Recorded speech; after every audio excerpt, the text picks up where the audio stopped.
Like, we really wanted to take a little bit of time today to talk about the things that we have done to set ourselves up for success. And like, what does efficiency even mean when it's not necessarily linked to hair? And how does that actually like affect your business and your life in a positive way?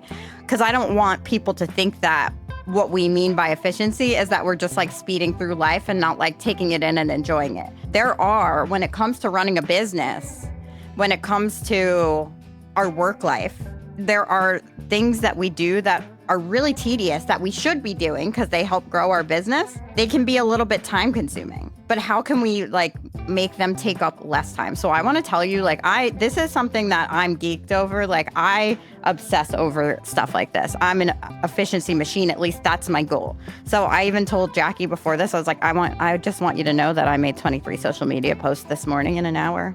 That is absolute insanity to me. Yeah, I'm a machine. And I use machines to help me. And we're going to talk about it.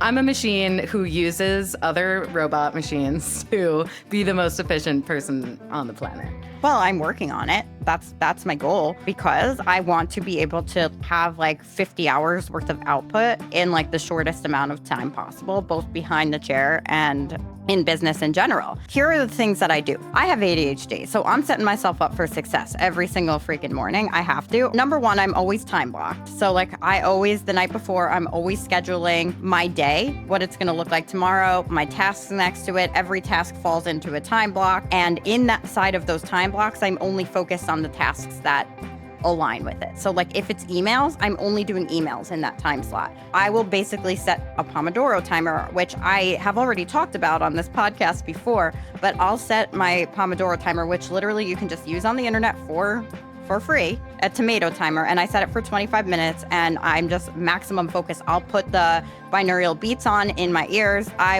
First thing that I do when I wake up in the morning is get light exposure. Since I wake up at 5 a.m., there's no sunlight yet, but it's really important to get light exposure, and you need to reset your circadian rhythm. So you got to get exposure to sunlight. And I drink water, and I drink a lot of water when I first wake up in the morning, rehydrate my body.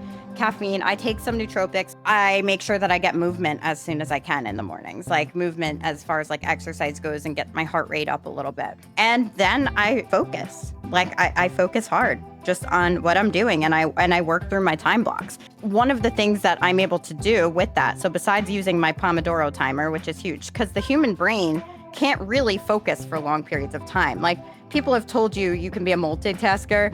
Remember that one time we put out a job posting or something like that, and Jackie wrote like, must be a good multitasker. You must be an excellent multitasker. And you're like, and I was wrong. like, take that off immediately. It's impossible for a human to multitask. You need to be able to task switch. But no, I really just want you to be able to focus on one task at a time and do it well and do it fast. Absolutely.